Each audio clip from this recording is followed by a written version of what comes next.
Welcome to the third episode of DIY joggers. This is the wide leg edition. I really wanted a pair of wide leg joggers, and since the DIY joggers video is currently the best performing video on my channel, I thought why not create another one, but this time give you the added benefit of a free PDF pattern. Unfortunately, I'm currently unable to create patterns, so the pattern only comes in one size, which is the size that I am using. I will, however, show you how you could adjust that pattern to other sizes. I'm actually going to be making two pairs of joggers in this video and show you the differences.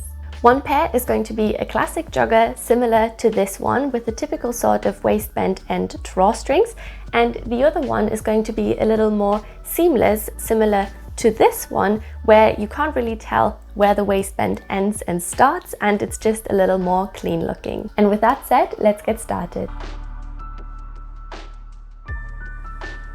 To make a pair of joggers, you will need about 1.5 to 2 meters of fabric, some 4 to 5 centimeter wide elastic to fit around your waist, the pattern from the description box, fabric scissors, thread and markers, and of course a sewing machine and a serger if you have one, and depending on which style you go for, you also need a pair of eyelets. To adjust the pattern to fit other sizes, all you need is 2 measurements of your body, first one being the waist, second one being the hips, and then all that is left to do really is take the waist measurement divided by 4 and add 1 centimeter to it for ease of movement. This is not the seam allowance. And the same with the hips, you'd take the hip measurement divided by 4 plus 1 centimeter and then either extend or reduce this hip line. And then lastly, you just connect the 2 measurements and create one panel out of your new pattern basically, and extend this line here or reduce it inside, and then you're good to go. When cutting the fabric, make sure you pay attention to the direction of the stretch, as you will need to cut the patterns parallel to the stretch. I actually had to cut my gray pair on the bias as the fabric wasn't stretchy enough otherwise. When cutting the patterns, I add seam allowance as the pattern doesn't include any. Once I have every pattern cut out once, I trace the already cut patterns to continue cutting the fabric, which helps to keep the garment more symmetrical. These are the 4 main patterns, 2 front and 2 back pieces, which are mirrored. We also need 4 pocket pieces, which are also mirrored.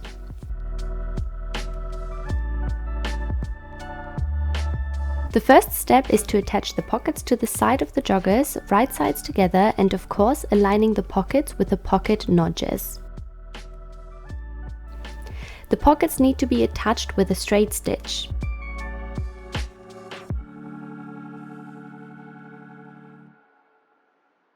Next, I would recommend to top stitch the pocket openings for the 2 front pieces down, but this is optional.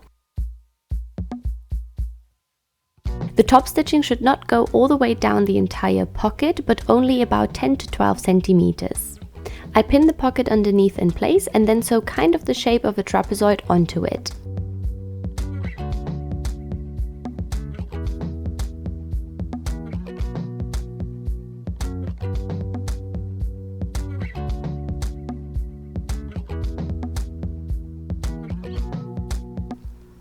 Once that's done, the pockets look like this.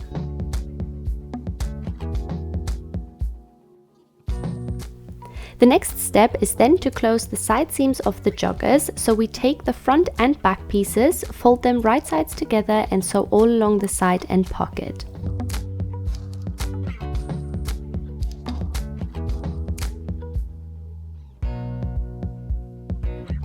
The pockets won't fully match up at this stage due to the top stitching, so the back layer of the pocket needs to overhang a little.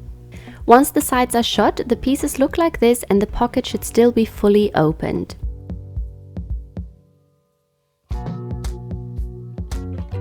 The next step now is to close the pocket up to the part where the top stitching starts, and for that we fold the panels right sides together again and sew the pocket shut.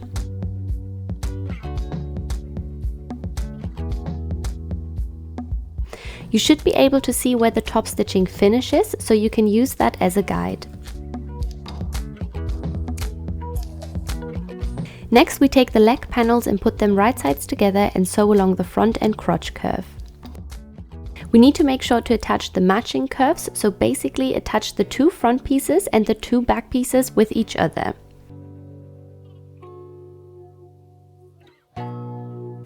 which should look like this. Now we take one of the side panels and pull it apart from the other, which should then reveal something that looks like trousers.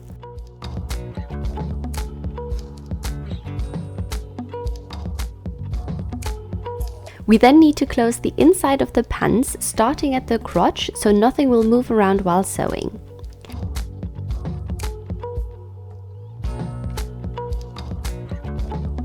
Next, we flip the joggers right sides out and we're almost there. Next, I'm taking some elastic, wrap it around my waist and mark where it fits me comfortably. I cut this out twice, once for each pair.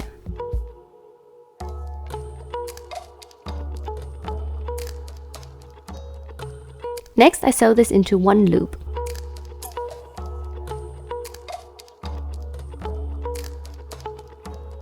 To attach the elastic to the joggers, I divide it into 4 equal sections using pins. I simply fold the elastic in half and pin the ends, then place those pins on top of each other and pin the other ends. This way, I have quickly divided the elastic in 4 equal sections. All that is left to do then is taking the elastic to the joggers and using the pins to pin the elastic to each seam of the joggers. So as there is 4 seams on the joggers, we have then equally spread the 4 parts of the elastic to the joggers. Then we need to attach the elastic to the joggers by stretching it slightly to match the fabric. I'm using my serger for this, but you could also simply use a zigzag stitch.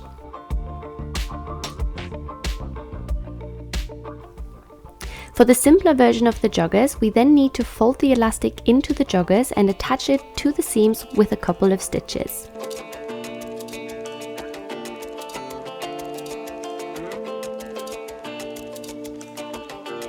This keeps the elastic inside and it looks nice and seamless.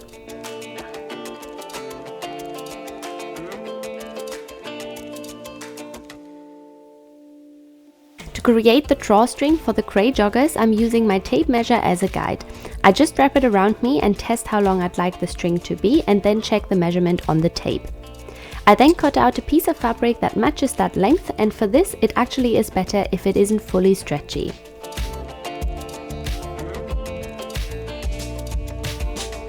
I then simply fold the strip of fabric in half and sew all along the edge. A zigzag or overlocking stitch is best for this. This then needs to be turned right side out, which I am using a safety pin for.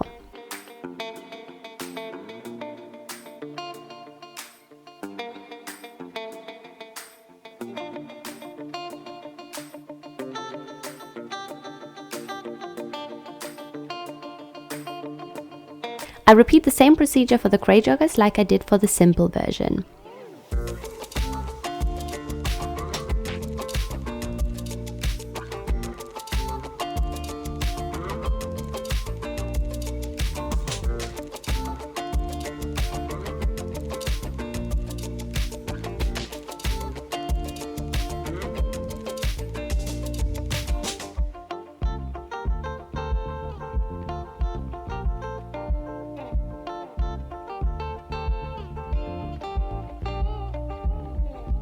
Next, I fold the elastic over and mark where I want my eyelets to be. This is for the drawstring to feed through.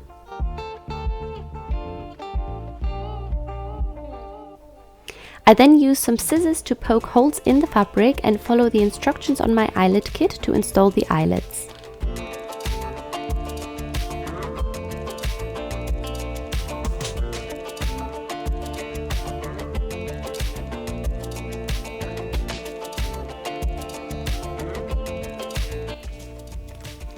I then simply pull the drawstring through the eyelets and put a knot in each end.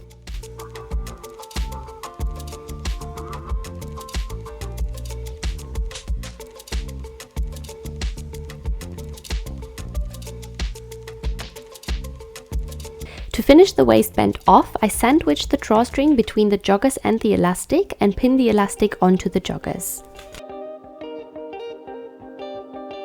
I'm making sure that the seams all align.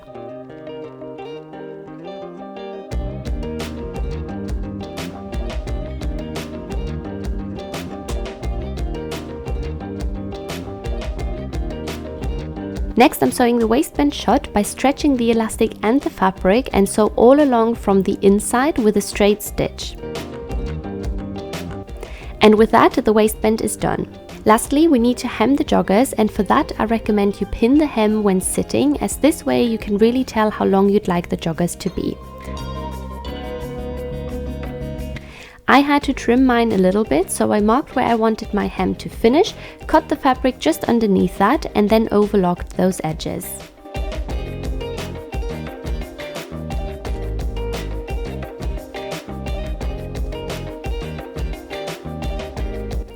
To sew the hem, I turn the joggers inside out and pin it down, and simply sew all along it with a straight stitch.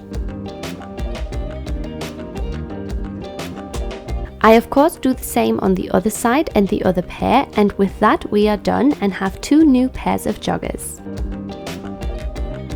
And here is what they look like on.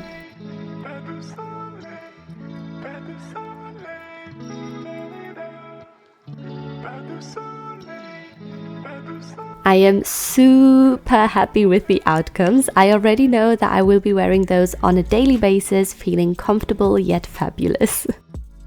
And that's it, my friends. Thank you so much for watching.